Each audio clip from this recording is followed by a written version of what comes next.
Vamos a ver algunas definiciones de costo. Los costos evitables son aquellos que se suprimen al eliminar el producto o actividad con la que se identifica. Los costos inevitables son aquellos que no se suprimen al eliminar cierto producto, actividad, operación o departamento de la empresa. Por ejemplo, recuerden lo que ya había dicho, si se hacía, por ejemplo, una ampliación del alquiler, no, con el solo hecho de dejar de fabricar un producto, esto no se va a evitar este costo. Entonces, en este caso, sería costo inevitable. Pero sí podría ser, para la fabricación de este hipotético producto, que los envases, por ejemplo, o la mano de obra que estaba aplicada a ese producto. Con mucha atención con esto de la mano de obra, porque esa mano de obra va a ser evitable en la medida que se pueda asignar a otro producto o proceso. Si no, lo mismo la vamos a tener que seguir pagando.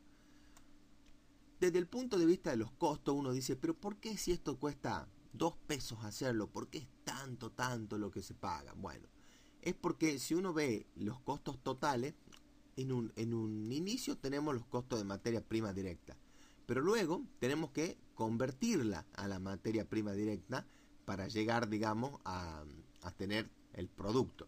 Y a su vez se incurren en algunos costos de soporte, que puede ser mantenimiento, puede ser algún tipo de consultoría, y todo que luego lo vamos a poner como costos indirectos de fabricación. Además, por ejemplo, de todo lo que es empaque y manejo de órdenes y todo esto. Luego vienen estos costos o gastos administrativos. Costos en el sentido, digamos, vulgar de la palabra, pero en realidad para nosotros van a ser gastos administrativos porque no se van a aplicar al producto. Y por último, vienen algunos costos o gastos estratégicos de alguna manera, que puede ser que en algún momento se los pueda prorratear en el producto, pero por ahora no se puede en ese sentido, sino que son costos que van a ir a una actividad futura. Ahora, dentro de los costos hay, dentro del precio del producto hay una componente que es el costo variable unitario, cuánto cuesta hacerlo al producto, y luego una contribución marginal, que es cuánto contribuye el producto luego de haberse restado sus costos. O sea, del precio hay que restarle los costos para luego obtener cuánto contribuye en realidad el producto a la empresa. Esta contribución de ninguna manera hay que confundirla con la ganancia. Luego vamos a ver cuál es la diferencia muy grande entre las dos, pero por ahora sepamos que no hay que confundirla para las dos. Bueno, dentro de la venta total, ¿no es cierto? Eh, tenemos el costo variable total, o sea, recién hablamos del unitario, el costo variable total, la contribución marginal total, y ahora nos aparece este nuevo componente que son los costos fijos. Entonces, la contribución marginal sirve en principio para sufragar estos costos fijos que de otra manera no se pagarían y la empresa enfrentaría una quiebra porque hay que pagarlo. Por ejemplo, ¿cuál sería un costo fijo con respecto a esto? Podría ser el alquiler de la empresa, podría ser el gasto del portero, ¿no es cierto? Podría ser el contador que se paga, el staff contable. Entonces, todos estos costos fijos hay que pagarlo. ¿Y de dónde se lo paga? De la contribución marginal total. Entonces, si la contribución marginal total, esta contribución marginal total, es igual a los costos fijos, como sería el caso esto, la empresa se encuentra en lo que vamos a llamar punto de equilibrio. ¿Por qué? Porque todo este verde sirve para pagar los costos fijos. Entonces la empresa no gana ni pierde. Por eso se llama que está en el costo de equilibrio. Nos fijemos en este caso, por ejemplo, que ahora los costos, la contribución marginal total va a ser los costos fijos más algo. Recién este algo va a ser la ganancia de la empresa, la rentabilidad. Repasemos, de todo lo que se vende hay que pagar los costos variables, ¿no es cierto? Que es lo que nos ha costado producir el producto. Luego nos queda la contribución marginal, pero esta contribución marginal todavía debe pagar los costos fijos que tiene la empresa, que normalmente son bastante importantes. Entonces, recién de haber pagado estos costos fijos, esta porción relativamente pequeña en este gráfico, que puede ser grande o puede ser nula, esta porción recién es la ganancia. Entonces, fijémonos acá un poco, esto ya habíamos ido viendo del punto de vista de las definiciones, pero vamos a ver cómo se comportan estas curvas desde el punto de vista gráfico. Los costos fijos, por supuesto, van a ser fijos. Los costos variables van a ir variando en función de Q. Q es la cantidad producida. Y los costos mixtos son estos costitos que van a ir a saltos, digamos, ¿no es cierto? Pasada una determinada cantidad, tiene un salto determinado.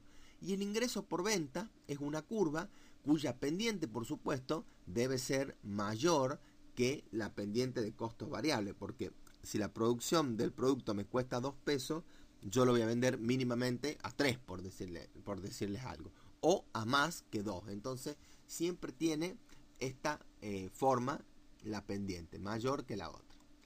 Bueno, entonces se conoce como análisis de punto de equilibrio o análisis de costo venta unidad. Entonces, cuando ustedes vean la sigla C, B corta, U, no tienen que pensar que es el costo variable unitario. Es el tipo, el costo venta, el análisis costo venta utilidad, que también tiene la misma sigla que nosotros vamos a hacer para distinguirla entre las dos. A la última U la vamos a poner con mayúscula o con minúscula, depende cuál sea el caso. En el caso de costo unitario va a ir con minúscula. Bueno, entonces, nos fijemos. ¿Se acuerdan que teníamos las ventas, ¿no es cierto?, que tienen esta pendiente mayor? Y los costos, fíjense que ahora estos costos que antes arrancaban del origen, los costos variables, están subidos sobre los costos fijos. ¿Por qué? Porque son los costos totales. Entonces los costos totales son igual a los costos variables más los costos fijos. Hay un punto acá donde se encuentran los dos. En este punto, de esta cantidad que va a caer acá, hacia la derecha hay utilidades, ganancias, y hacia la izquierda hay pérdidas. Tenemos así acá la cantidad de equilibrio. Bueno, fíjense, costo fijo, los costos variables, por supuesto ya hablando para este nivel de actividad, y si tiráramos esto, obtenemos acá las ventas. Por lo tanto, esta contribución marginal que va a ser desde acá hasta acá, nos va a pagar los costos variables más las utilidades. Podemos ver aquí claramente el nivel de ventas en violeta y las utilidades con una traza negra un poco más oscura. Entonces, acá tenemos esta distribución que veíamos en la transparencia anterior: las ventas, los costos fijos, los costos variables y las utilidades. Que veíamos acá: el total de ventas, los costos variables, los costos fijos y las ganancias o las utilidades. Bueno, este punto particularmente que se ve aquí es el punto de cierre. El punto de cierre es el punto en el que la empresa debe cerrar. ¿Por qué? Porque no solo no puede pagar sus costos que son de alguna manera sí o sí erogables. Este va a estar caracterizado, ya lo vamos a ver luego, porque es un costo fijo, en realidad va un poquito más abajo, un costo fijo especial que se llama costo fijo de cierre. Bueno, vamos a suponer que tenemos una industria de fabricación de máquinas fresadoras cuyos costos fijos alcanzan 1,5 millones por mes. A su vez, se determinan que los costos variables de cada fresadora ascienden a 7.000 pesos. Las fresadoras se venden en el mercado en 12.000 cada una. Entonces, pensemos, ¿a partir de qué cantidad será rentable la empresa? ¿Cuál es el margen de contribución de cada producto? Bueno, el margen de contribución va a ser, por supuesto, 5.000 pesos, porque va a ser el precio menos el costo variable. Entonces, nos fijemos a grandes rasgos qué es lo que pasa.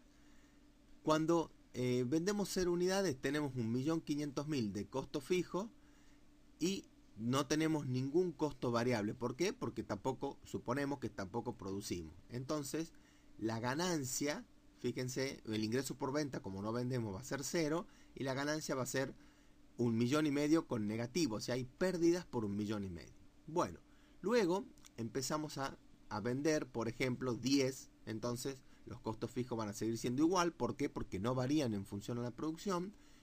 Los costos variables van a ser 10 por 7.000, las ventas van a ser 120.000 y vamos a perder un poco menos de dinero, ¿no es cierto? Fíjense que vamos 1.400.000.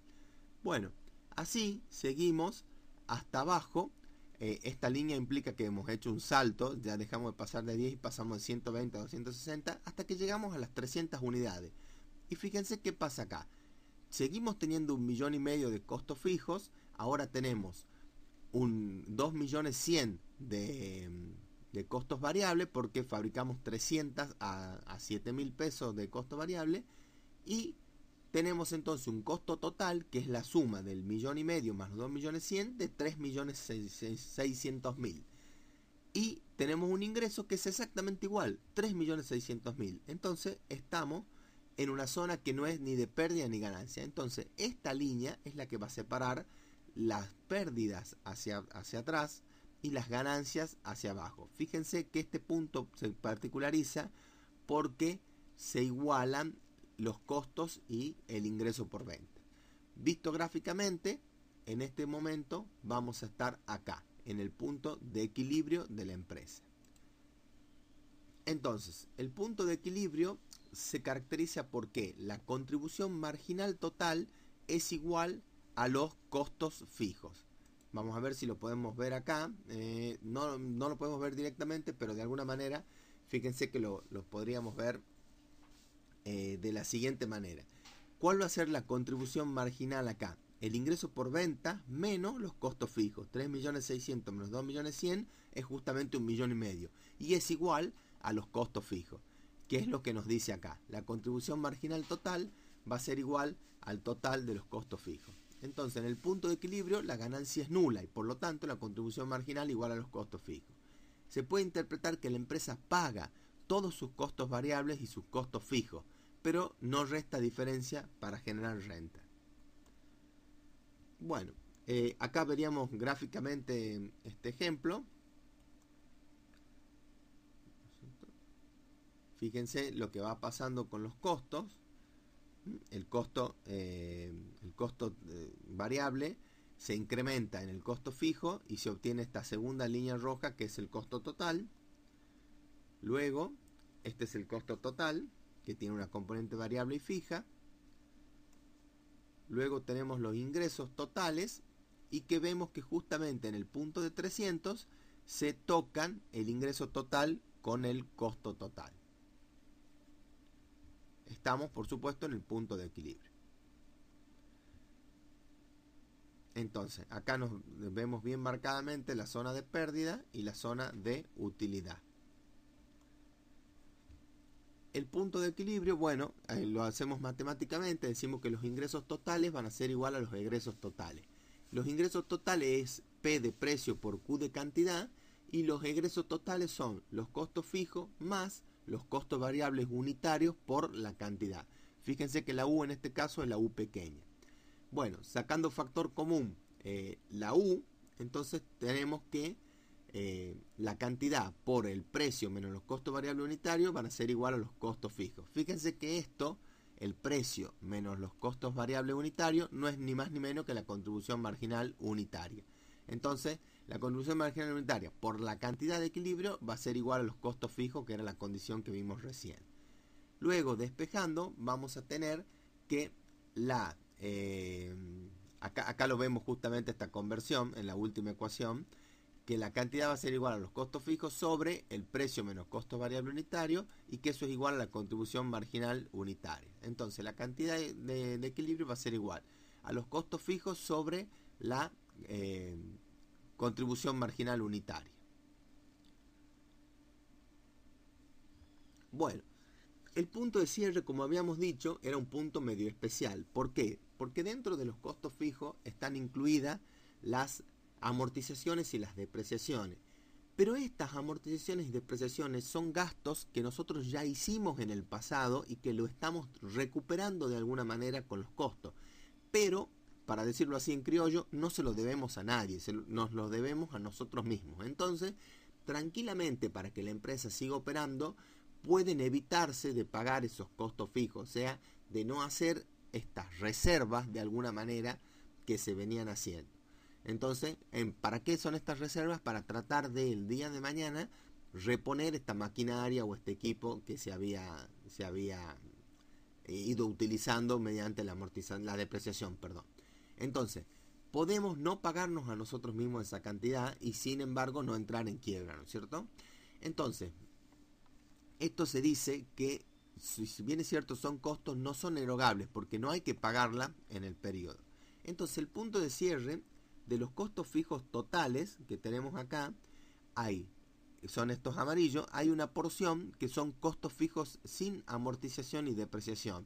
Esto va a ser entonces que los costos totales sin amortización sean esta línea que va un poquito más abajo.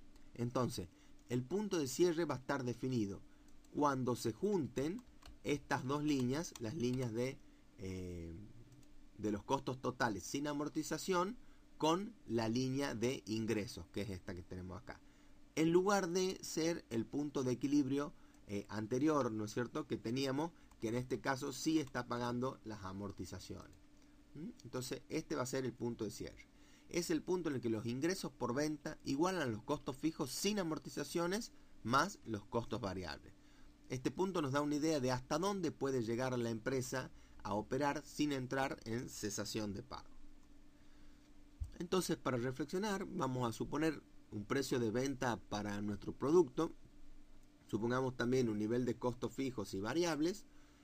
De esta manera, tratemos de determinar el punto de equilibrio de la empresa y nos planteemos qué es lo que ocurre en ese punto. Cómo son los costos fijos, cuántos son los costos variables, cuánto es el precio, cuánto es el margen. Nos planteemos todas estas cosas de qué es lo que ocurre en el punto de equilibrio. Por último, vamos a ver cuánto se paga de amortizaciones y depreciaciones en nuestra empresa. Supongamos cuánto tenemos de equipo, si es que estamos pagando alguna consultoría que hicimos por calidad o alguna consultoría de eficiencia, y por ende cuál será el punto de cierre. ¿Qué ocurre en ese punto? Fíjense muy bien qué está ocurriendo en ese punto y analícenlo desde el punto de vista numérico también.